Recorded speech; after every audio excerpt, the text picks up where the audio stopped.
It's the Archivist, y'all, exclusively interviewing Aqualeo.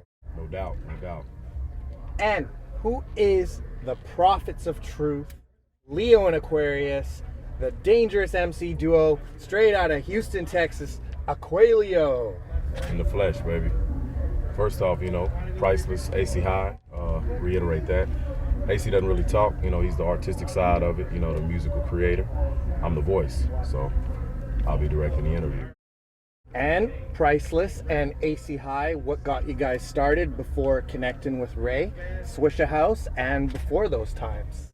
We were actually, battling in the studio, and he came with Ray, and, I was just, by myself, and one thing led to another. We ate pretty much all the MCs up, and it was just him and I standing, so Ray was like, man, you guys might want to get together and do some things, because it was like, power and grace, you know what I mean? So he's like, the two together. At that time, Kobe and Shaq, it was like, a tandem like that. So he was like, that's cool.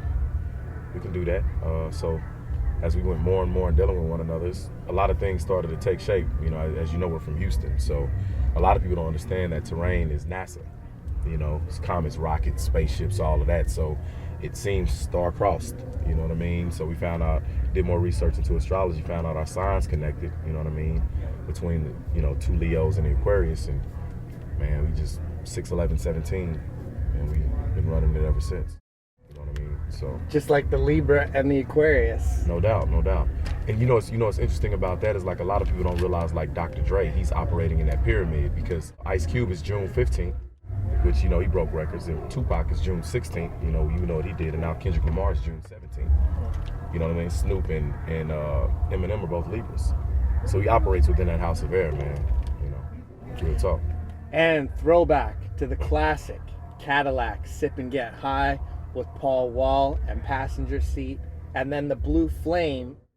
Break it down for us. We need that H-Town history. Crazy. Starting with the Blue Flame, that's like the first music we ever did together. It was a producer by the name of Blue Note. He did Back, Give Me 50 Feet, Little O's Jam, and he was most known for that in Houston, so he was a producer behind that. So we used the Blue mic, so we figured out, we're fire, so we figured out, like, why not name it the Blue Flame, you know what I mean? So we did that song, and it was a song called Passenger Seat. We went out one night, because they had flew in the 6'2" Maybach. That's when it first came to Houston. They flew it in, and we were the first ones to actually, ride in it, and we did a photo shoot, the whole nine. So, the night we went out in it, it was like, man, all the girls and everybody, they started showing us crazy attention. And so he's like, wow, and they want to ride in my passenger seat. And now that I'm riding in this coupe, or this big body, here they come, you know what I mean? So AC went in there. I had stitched the hook, and it was weak, and he came in and fixed it. And that was one of the main songs they liked, you know what I mean? So we progressed from that on to, Swisha House, you know what I'm saying? We did that whole thing with Michael Watts, got our chains, got initiated into the whole, it's purple world out there, you know what I mean? Screw and syrup, that's the whole culture. So we got kind of, ingratiated in that, and one thing led to another. The whole G-Dash was like, he not putting out a song unless it's about whips.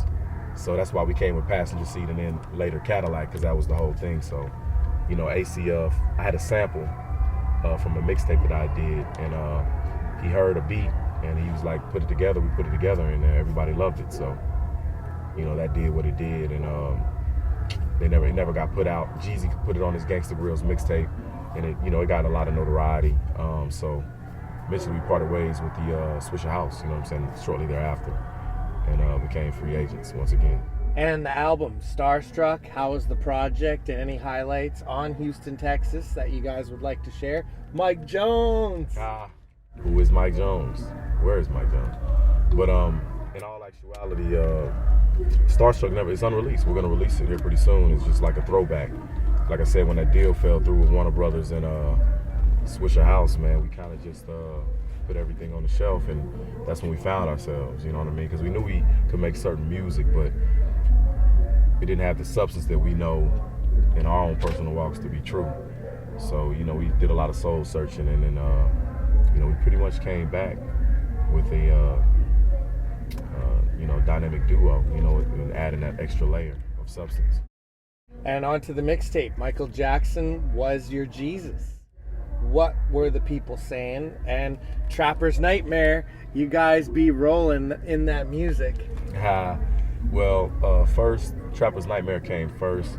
And, that was just a response to the glorification of the crack, in the hoods. And that was pretty much done from a place of, somebody had to say something, We all know everybody got to get it how they live. And we not want to knock any man for having to do what he has to do. But at the same time, it's like it's a culture of kids and a culture of people who don't really understand that there's other ways outside of that to promote yourself and get on. And it's kind of like Jay-Z did Death to Auto-Tune because he was sick of the Auto-Tune. It was kind of like, we're not knocking everybody that gets how they live, but at the same time, it's like everybody gonna be a trapper now. Well, I addressed that. And then shortly thereafter, we did the Michael Jackson Was Your Jesus mixtape, which is a part of a film, that was done, we've been screening across the nation.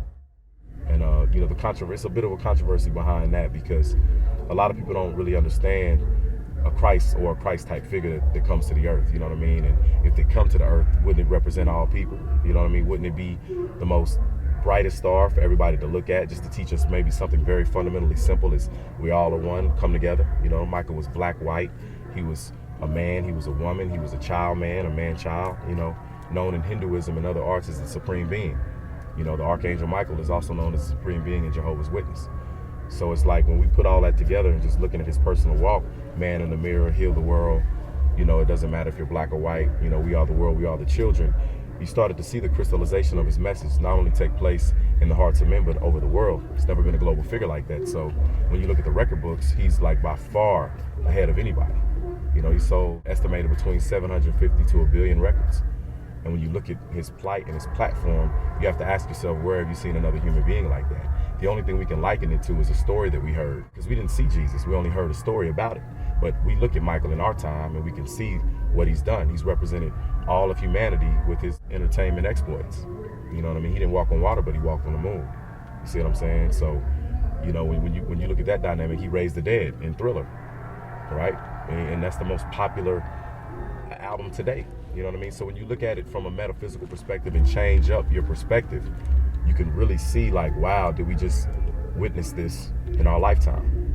Or witness one of these types of avatars or one of these types of grandiose stars who descends to the earth to teach us the very most fundamental things, which is come together and love one another, which I think are paramount and universal. And on to the collabs before the Speak of the Devil with Tech Nine, Ugly Duckling, Paint on Your Pillowcase, Monstrosity remix with Twisted, and Am I a Psycho video shoot. Tech Nine, Tech Nina, shout out to Tech Nine, Strange Music and all that. Man, Tech, for people that don't understand Tech Nine, man, Tech Nine is from Kansas City. Superman is from Kansas City. It's from Kansas, right? Twisters, man. Like when you think about the elemental aspect of what he's tapped into to become what he is, man, he's rap fast, he's a twister, he's a force of nature. You understand what I'm saying? He twisted through our way. We're from Space City. You see what I'm saying? So, hey, he saw us, he liked what we had, and we collabed. And Tech, we put a lot into that. And for us, it was like we had to pull out our swords because Tech Nine, he's a rap god. He's held as a rap god. So, our first coming back into making music, we had to spar with a rap god. And, pretty much a lot of the fans feel we held up to that. So he did multiple records with us because the fan response was just unbelievable. Clusterfuck, Ugly Duckling charted, Billboard, and then we moved on to Paint on Your Pillowcase. We did that thereafter on Bowling Point, that charted as well. So, we just did those records and, pretty much got introduced to the whole strange music and, all of the strangers and technicians, So that was big. Shout out to Chris Calico too, And speaking of the devil, super hype on the Supernatural Vision. How has it gone? I've been a fan for years, but when I heard it, I became for life. Let's all hear about it. I have always believed. No doubt. Speaking of the devil speaks for itself. Like when you just think about it, man, what everybody's in search of is satisfaction. When you look at the root of the word satisfaction, you find Saturn there, which is where Satan is derived from, which is why they say that he will quench all of your carnal desires. You know, everybody that exists in the flesh is basically living to satisfy themselves or be satisfied by whatever is around them, whether it be food, whether it be music, whether it be sex, whether it be drugs, whatever, you know, escapism or whatever high they're trying to achieve. It's all about achieving satisfaction. And when you look at that and you're real with yourself about the satisfaction, then, you know, the chakras illuminate and you begin to have eyes, and then you see what we're really after. You know what I mean? And then when you realize who that is, what we're really after, then you understand who your master truly is, who you truly serve, which is the self that seeks to gratify itself. You know what I mean? And that's pretty much where the world is at, as a consciousness. So we've embraced that consciousness. And speaking of the devil is a reflection of that. You know what I mean? So that's how that, you know, whole thing came about. And the book of Illumination, speak on it. What are the masses saying? And what do you guys enjoy reading? Well, I do have a copy of this book of Illumination right here. And man, it's pretty much a color book. You know, it's got chapter breaks, it's got colors, breakdowns in it.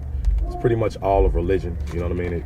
It takes you through all of religion: Hinduism, Judaism, Christianity, Egyptology, Freemasonry, pretty much everything you can imagine. You know what I mean? Thelema, all the schools, Satanism, everything is intertwined and it's all one. All the deities are the same. You know what I mean? Like I spoke earlier about Michael Jackson being Krishna. The book basically has an in-depth perspective to show you exactly that this is a reincarnated deity.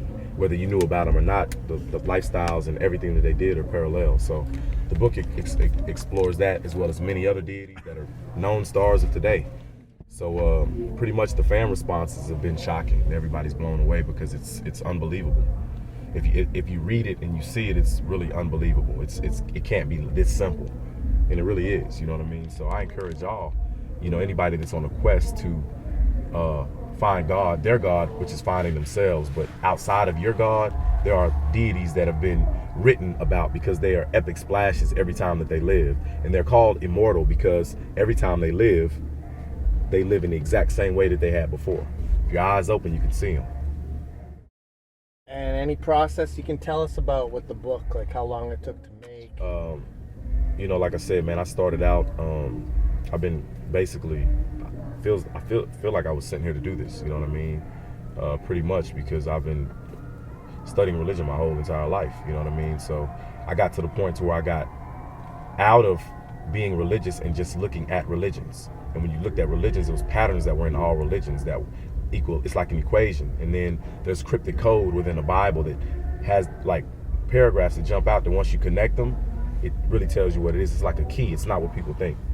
So when I got that heavy into it, it kind of took us into the music, and you know, we were kind of initiated into this new consciousness, this consciousness of, you know, the all, you know, the eye opened, and here we are. You know what I mean? And Team Backpack Cypher, just ridiculously awesome. A new world order for show, and music videos from What's Really Going On, 1.3 million views.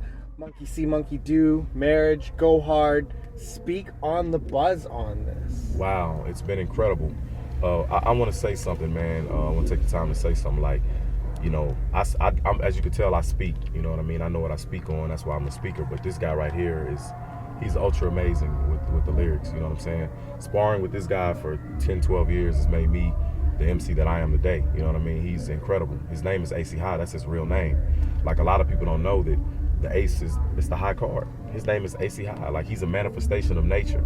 And I know that everybody that's heard the music can see the brilliance in it. You know what I mean? And, you know, throughout our whole walk, it's been very frustrating. You know what I mean? Because I feel like, large in part, like, he's gonna get to his spot, because a lot of people, when you're a bright star, they hate the star. So they try to use stuff that he says against them. They try to use his confidence, his arrogance, you know what I mean? And it's gotten into a lot of skirmishes and a lot of unnecessary BS. So, you know what I'm saying? Like, me being, hey man, we can get out and knuckle up. It don't matter to me, you know what I'm saying?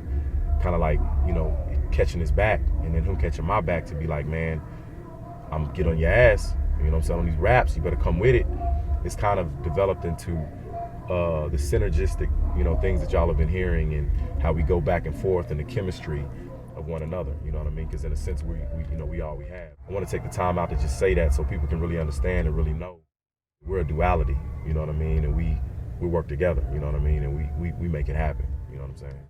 And more in depth, speaking in tongues, dark, true God flow, the writing is elevated. Let's hear on the opinions and the inspirations and where it all comes from. Word. Have you heard True God Flow? It's incredible. Did you hear Control? Heck yeah. Okay. See, I'm an artist, so I'm biased, you know what I mean? But when I think about lyricism, you know what I'm saying? Dynamic lyrics, wordplay, syllables. You got quadruple and quintuple rhyme schemes, like for bars on top of bars on top of bars. And when we're talking like, you know, the scientific, all the scientific MCs, the, you know, the J Electronicas and the KRS-Ones and, you know, those types of the Cormegas and the Nas's and, you know, as far back as you want to go, you know what I mean? The Talib Kweli's. When you talk about lyricism, when you talk about wordplay, you talk about vernacular, you talk about actually understanding what you're saying and compositing a rhyme. You know what I'm saying? Rakim, whoever, the God, whoever, he was an Aquarius, by the way. KRS-One is a Leo, by the way. Aqualeo, by the way. The two gods of rap are Aquarius and Leo, by the way. So when you speak on all that, you gotta, when you listen to True God Flow, or when I listen to True God Flow, it was in the vein of all of those great scientific MCs that use wordplay to show their elevation on the mic. You see what I mean? So that's why it was True God Flow, to show what a God flow would sound like. But not only is it a God flow, it's acknowledging the God that walked the earth. A man who sold 1 billion records. A man who gave away $500 million. What most of these God MCs nowadays are worth. He absolutely gave it away. You understand what I'm saying? So, you know, putting all that together, you know what I'm saying, and just feeling that's how that was delivered. You know, AC High, he actually performed some of that tonight, you know what I mean? So I went to London and filmed it because I wanted to, basically, I wanted to gather the aura of regal in a kingdom, you know, because God has a kingdom. God descends upon a kingdom. So I went back to the mother country to gather all that, to deliver it, just me in front of the palace. You know what I mean? Leo is regarded as the king of the zodiac, and a lion is the king of the beasts, the sign that I fall under. So I don't have to profess my kingship. I'm born in it. And anybody that listens to True God Flow can understand. You know what I mean? It's crazy because I was sitting on the airplane going to the All-Star game. I saw Pusha T. I gave him the CD. I gave Pusha T the CD. He looked at it. I was like, man, that's that crack. You know what I'm saying? So, you know, that was big how that happened. You know what I mean? That exchange. And then later on, as I looked and I seen things develop, it was like, wow, like the power of artistry is that you can touch somebody with something and influence them. That's why we became artists.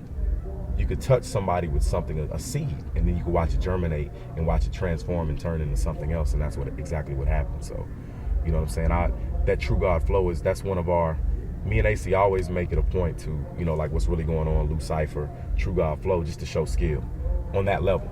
And then, you know, we want to put it out so people can assess it and place it amongst everything else that they hear.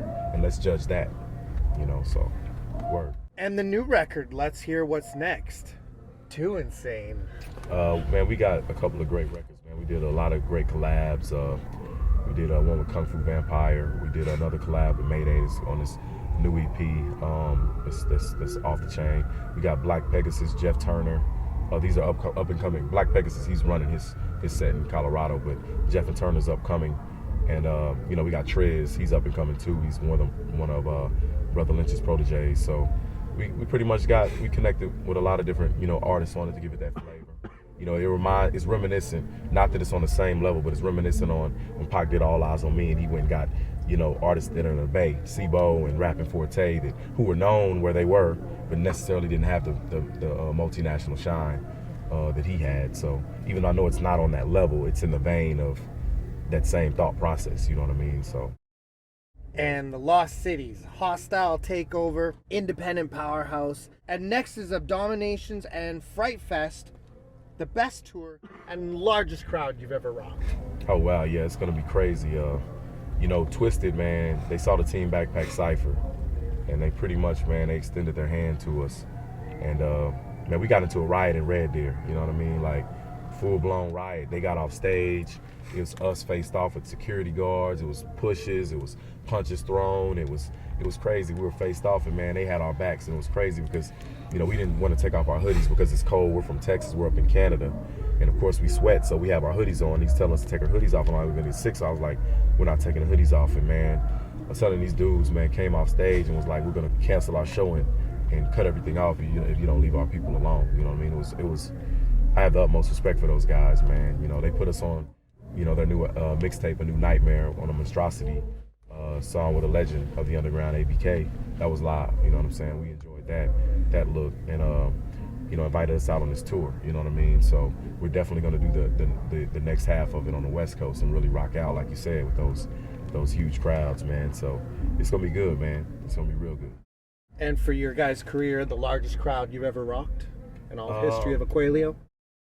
Wow, what is that? I mean, it's been so many that have been close ties, you know what I mean? When you're on stage and there's thousands of people out there. You know, we did the Gathering of the Juggalos. We did, you know, of course, several dates here have been crazy. Edmonton was absolutely ridiculous, you know what I mean? So, and you know, we don't really look at the size of the crowd as much as we look at the energy of the crowds that we're in front of, because that pretty much is what gives you your inspiration when you're on stage. How much they give you, you can give it right back because they're feeding you. You know what I mean? So. And you have anything to say to Canada and your fans abroad? Canada, man, I want to say, man, it's been a blessing to be up here in your company. I like to think that y'all are just North Americans, man. I don't see any division or any separation. We speak the same language. We broke away from the same empirical rule. Y'all did it peacefully. You know, we fought. So y'all are a bit more diplomatic than we are. But at the same time, man, you know, you got fire and air. You know what I mean? Fire is volatile, but air is the breeze we love. But both are necessary for life. So, you know, we kind of look at you all as that, you know, extension of ourselves, man. And we do, you know, appreciate the welcome that we were given, you know, coming into this country. And hopefully, you know, y'all will bring us back. And you guys got any shouts? I want to shout out to everybody. You know, I want to give a big shout out to Houston, man. You know what I'm saying? Houston, y'all made us what we are today. You know, prophet is without honor in his own city, in his own home. So shout out to y'all for making us who we are. That's the biggest shout out I want to give right now. And shouts to Ray and Priceless and AC High. No doubt. And this is the Archivist, and you already know the name, y'all. There we go, man.